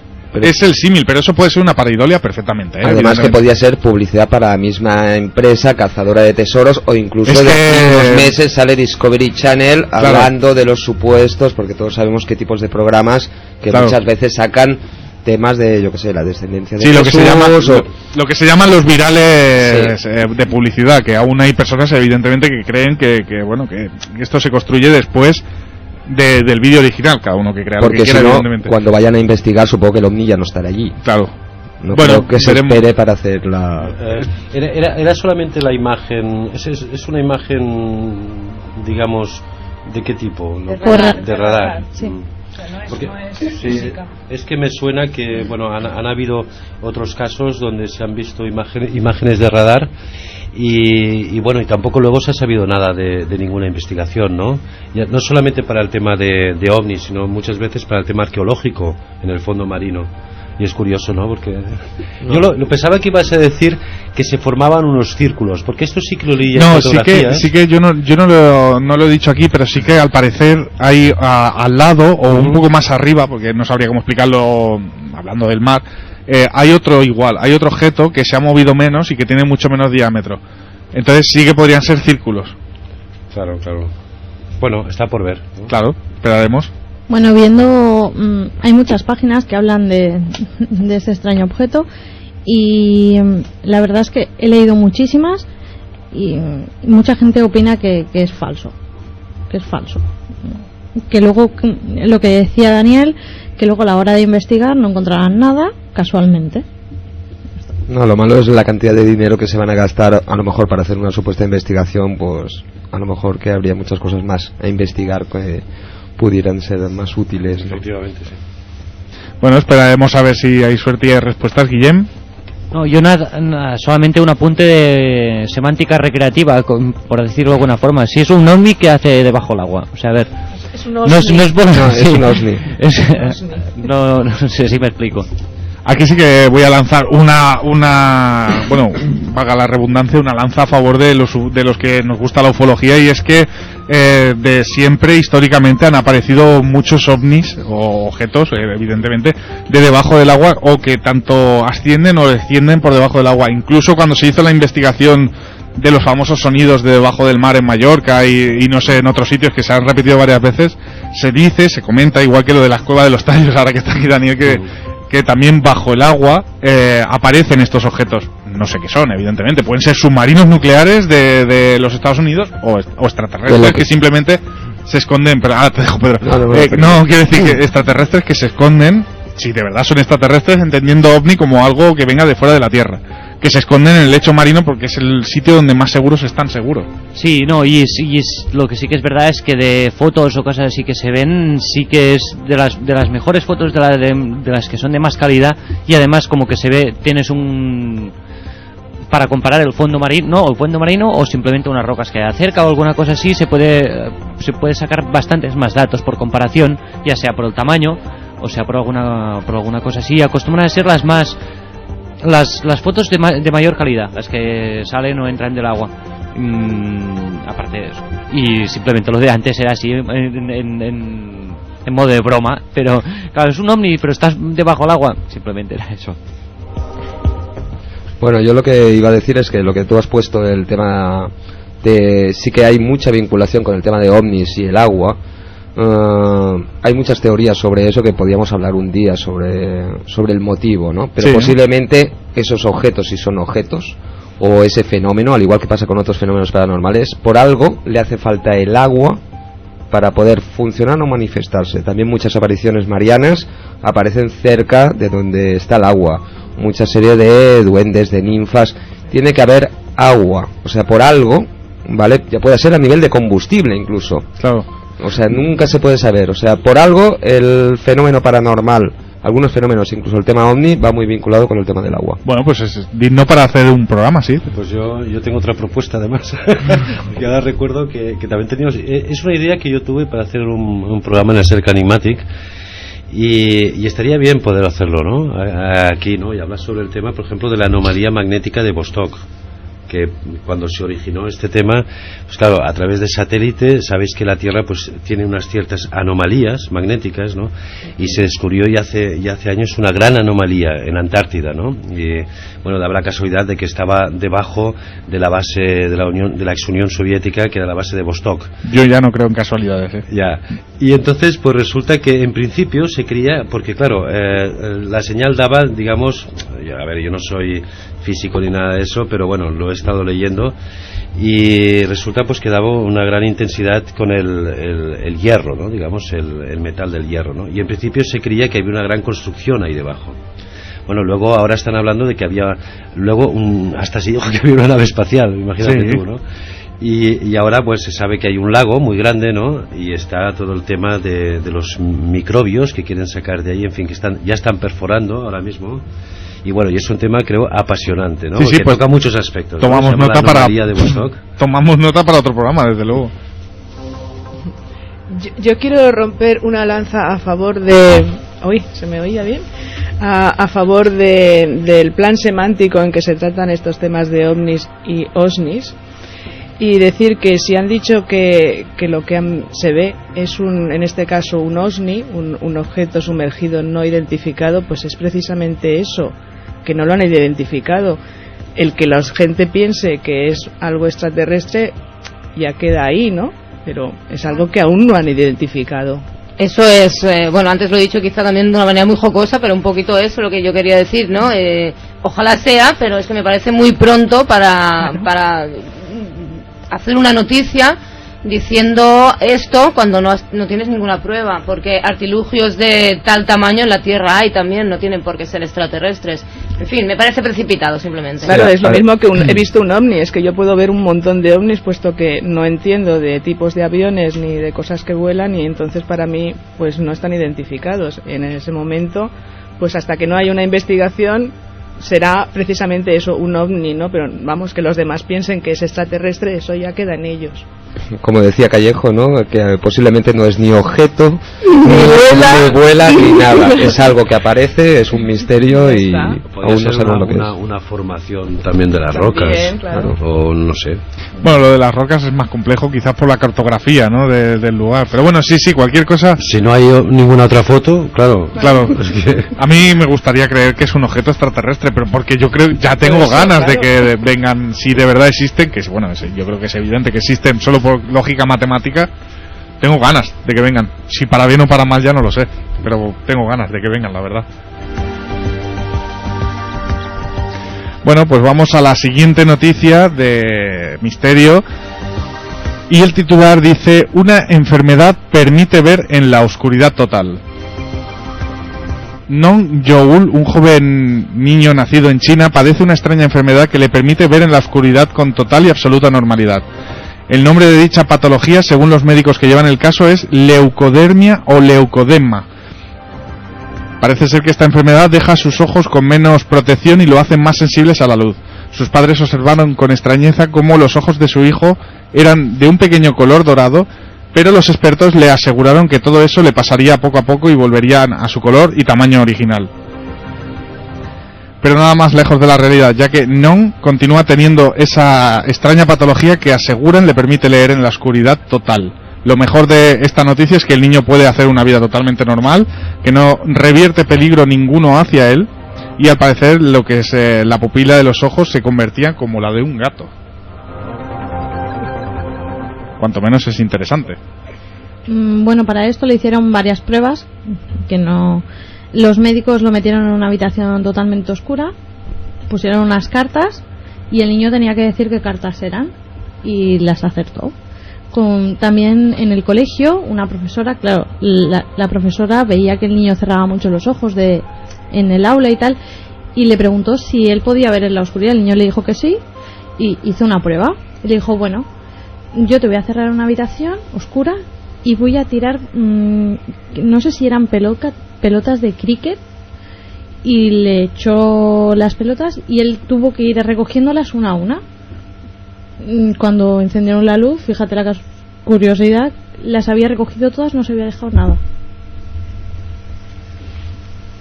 Bueno, curioso, cuanto menos muy curioso el tema. La pregunta que yo tenía es, tú has dicho antes que hacía una vida totalmente normal. ¿Quiere decir que puede salir de día, con la luz del sol le da totalmente y no tiene problema? Pues entonces no sé si es casi un don. Claro, enfermedad no. Bueno, enfermedad porque a todo lo que es una anomalía le llaman enfermedad, claro. Bueno, en teoría sería un don, pero posiblemente sea una maldición, en el sentido porque lo más seguro que muchos gobiernos y militares se van a interesar para saber cuál es el origen, para poder provocar eso a lo mejor a voluntad. Imaginaros a lo mejor soldados que pudieran ver con la claridad del día en la oscuridad, posiblemente. No necesitarán esa máquina, ¿no? No necesitarán su tecnología. Hay un vídeo, bueno, sí. Yo he visto un vídeo que sale el niño con sus padres y eso, y lo que decía Lula, que sí que es verdad que lo ves diferente a los demás niños porque cierra mucho los ojos, ¿sabes? Los niños chinos tienen ya los ojos muy rasgados de por sí, los cierra más todavía, y cuando los abre es increíble el color tan bonito de ojos que tiene. Sí. O sea, ves a un niño chino, normalmente los tienen oscuros o marrones o negros, los tiene de un azul, la verdad es que son muy bonitos, ¿eh? Sí, sí. Yo no solo una cosa, en la noticia dice si es oscuridad total, entonces que ve por infrarrojo, o sea, capta la banda de los infrarrojos, ve los colores también. Sí. Esto también es interesante porque es que normalmente el ojo humano, tal como está configurado, con poca luz solo ve en blanco y negro. Es con más luz que ya ve los colores. Perdona, ahora te voy a cortar. Quien ve es el cerebro, no es el ojo. Ya. Pero por tanto, la interpretación que pueda llegar del exterior siempre es por modificación a partir de una serie de factores externos. Sí, pero o sea, lo que hace de poder ver en color o en blanco y negro son las células que hay, los conos y los no sé cómo se llama en castellano, los bastons y los cons. Unos necesitan más luz para poder funcionar y transmitir señales eléctricas hasta el cerebro, que lo interpretará con colores o lo interpretará con blanco y negro. Pero los que necesitan menos luz son los que solo ven en blanco y negro. Por eso de noche sí cuesta mucho más de ver los colores que no las figuras. Exacto. Eso sí. Entonces, es claro, si ven infrarrojo también los colores los verá distintos. Aparte de esto, me interesaría saber si se le han hecho pruebas de daltonismo o algún tipo de... Yo luego, a la noche publicaremos las noticias completas y podrás ver el vídeo está en inglés, pero bueno, no dudo que lo puedas interpretar, de la noticia, dura unos 5 minutos, si no recuerdo mal, y ahí te lo explica todo más o menos al detalle. Si no, indagando un poco se encuentran muchos datos sobre el caso, porque en realidad es un caso científico, no es un caso, que tiene misterio, pero que la ciencia se está interesando en él. Sí, a ver, está bien, porque es que... a mí me ha interesado bastante. Tiene interés ya sea científico como militar o simplemente para ver si es un salto en la evolución. Vete a saber.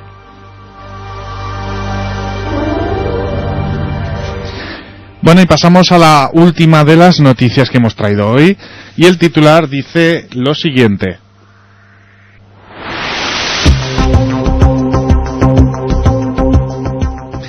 como digo, el titular de la noticia dice: ya empiezan los suicidios por el llamado calendario maya de final de 2012. Pues como ya esperábamos, el famoso calendario maya y su cambio de ciclo para unos o fin del mundo para otros, cuenta ya con los primeros suicidios que no han querido esperar a que coincida con la fecha de diciembre. Un matrimonio colombiano decidió de mutuo acuerdo morir para no tener que ver la destrucción del mundo previsto para final de año. El hombre de unos 40 años de edad mató de un disparo a su mujer de 43, para luego utilizar el arma contra sí mismo. En la nota de suicidio se podía leer: adelantarse al 21 de diciembre de 2012 y no presenciar lo que pueda ocurrir entonces. Esta es una de las muchas frases que dejó escrita en aquella nota. Como es evidente, la policía investiga el caso por un supuesto crimen de violencia de género, aunque me temo que no va a ser ni el primero ni el último de estos casos que vamos a poder leer durante todo el año.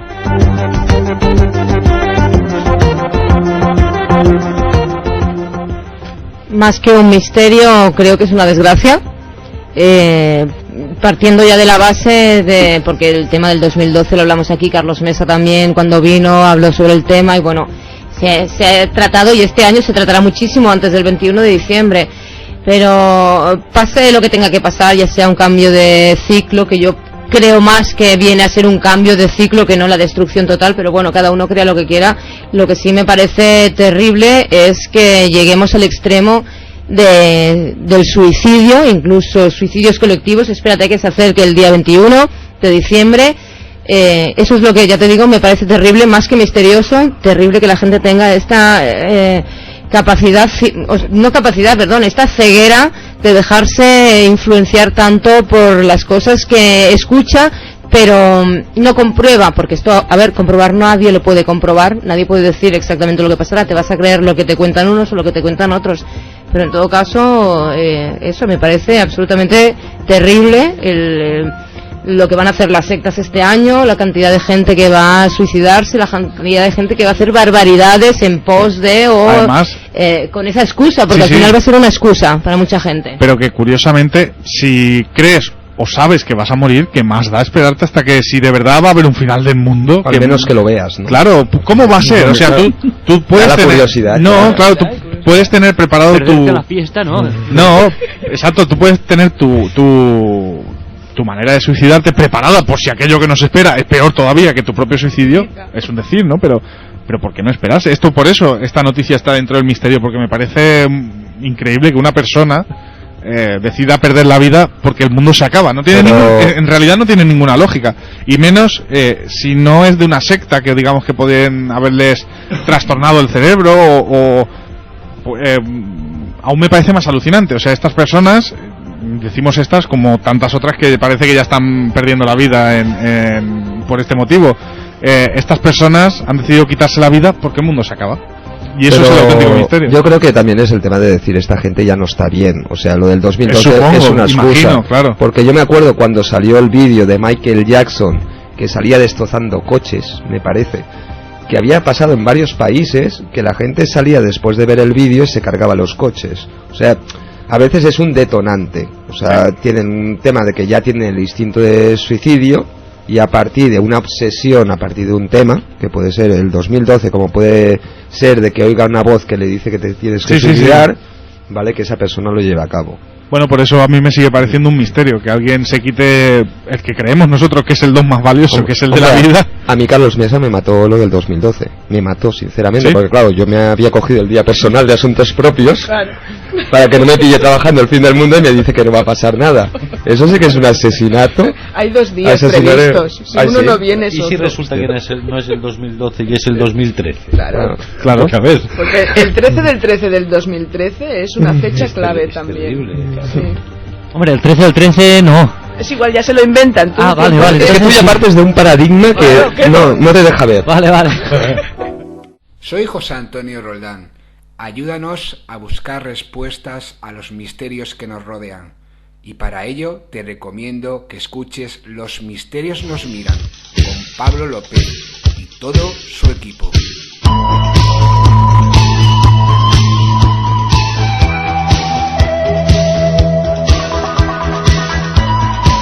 Bueno, y llegamos al final de nuestra 21ª edición de Los Misterios nos miran, programa 21 ya, y me gustaría comentar un par de cosas antes de cerrar.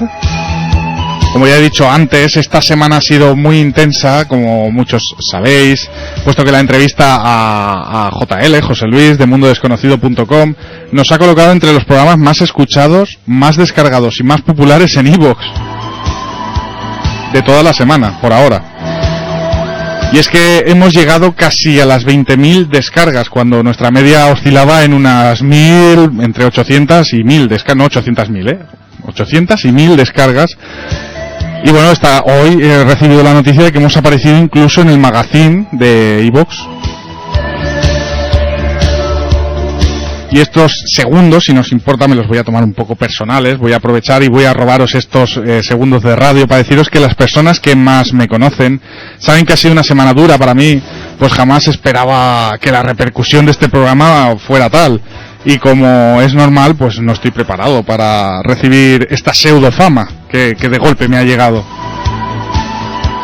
Nuestro email ha sido un hervidero de críticas, elogios, insultos, incluso a los que hemos hecho un caso omiso, etcétera, etcétera. La web ha triplicado las visitas y tantas cosas que para los que yo sinceramente pues no me veía preparado. Para mí ha sido tal la presión esta semana que aún a día de hoy ya no tanto, pero he especulado con la posibilidad de acabar el programa, de cerrar Los Misterios. Así, directamente, puesto que no sé si muchos lo saben, pero para la gente que no lo sepa, la gente de fuera, este proyecto es altruista. No solo no cobramos, sino que pagamos por hacerlo, y aparte pues tenemos un desplazamiento, unas horas invertidas en él, etcétera, etcétera. Y digo todo esto porque sabéis que siempre soy sincero, tanto para lo bueno como para lo malo. Lo de la semana pasada ha sido una experiencia realmente alucinante, pero claro, no me he visto preparado para soportarla, puesto que esto que hacemos no es nuestro trabajo y no creo que nunca llegue a serlo por ahora, esperamos. Y nada, solo quería deciros esto y pedir disculpas por robar estos segundos al programa, pues porque tenía la sensación y la necesidad de decirlos. Por ahora los misterios seguirán adelante, pero esperemos subir poco a poco. A mí las subidas y las caídas en picado no me gustan, tengo mucho vértigo.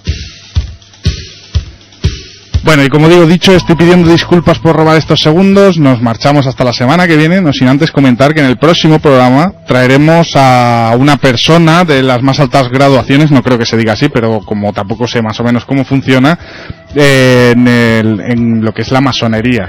La traeremos para que nos explique desde dentro lo que se pueda explicar sobre este tema, y las personas que quieran enviar alguna pregunta, igual que hicimos con JL de Mundo Desconocido, pues lo pueden hacer al email misterios@onadesans.com, y si podemos pues las intentaremos hacer todas.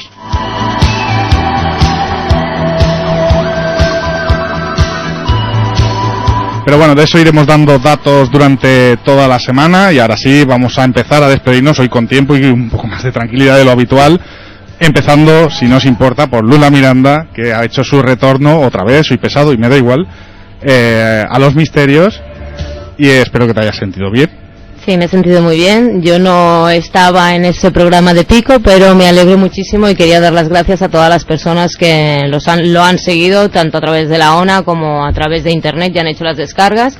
Porque aunque, como tú dices, parece que en un momento nos ha sobrepasado, también de alguna manera nos da un empujón para intentar continuar y ir hacia adelante. Así que encantada de haber vuelto, y la semana que viene más. Esperemos, porque la semana que viene volverás con nosotros. Perfecto, la semana que viene Lula Miranda estará otra vez con nosotros.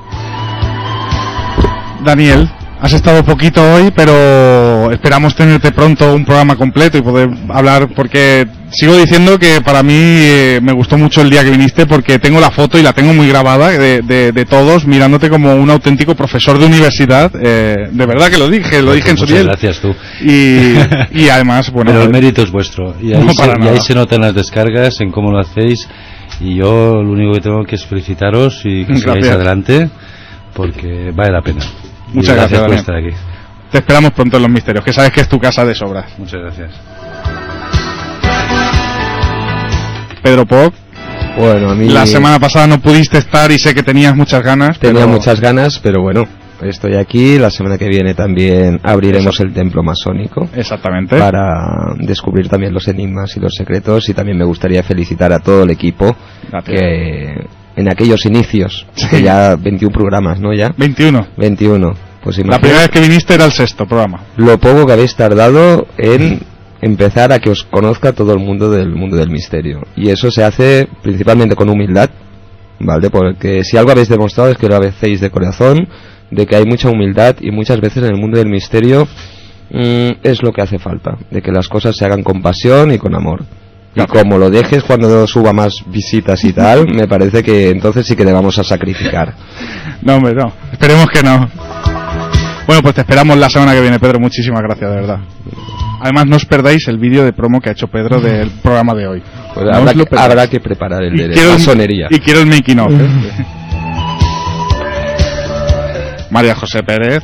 Encantadísima de estar aquí. Y para el que no lo sepa, gran parte del éxito de este programa pasa por María José, aunque ella no lo quiera reconocer, porque muchos invitados y muchos movimientos detrás de las cámaras son por parte de María José en silencio, pero así que en este caso yo te estoy muy agradecido, igual que a todos, pero especialmente a María José, porque sé que trabaja mucho en la sombra.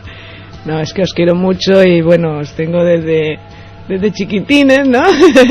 Desde que empezasteis, y bueno, tengo ese cariño, ¿no? Y vuestros logros son los míos, y además yo también tengo que daros las gracias, porque es recíproco, porque si el programa ha subido mis descargas de la revista, la Españología ha pegado un subidón enorme, y supongo que, bueno, todos nos damos, ¿no?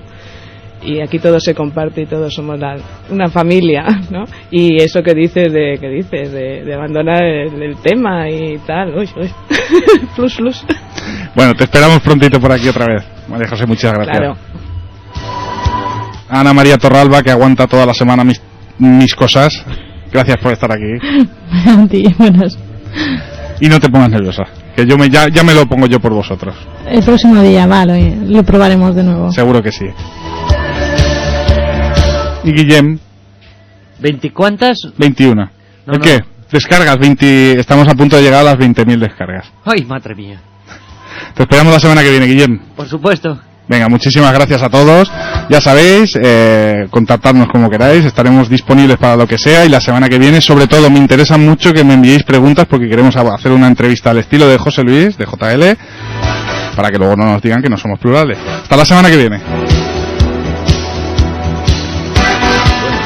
Del Mundo Desconocido, y os recomiendo que abráis una ventana hacia los misterios nos miran. A todos os aconsejo que visitéis este sitio y escuchéis esta radio.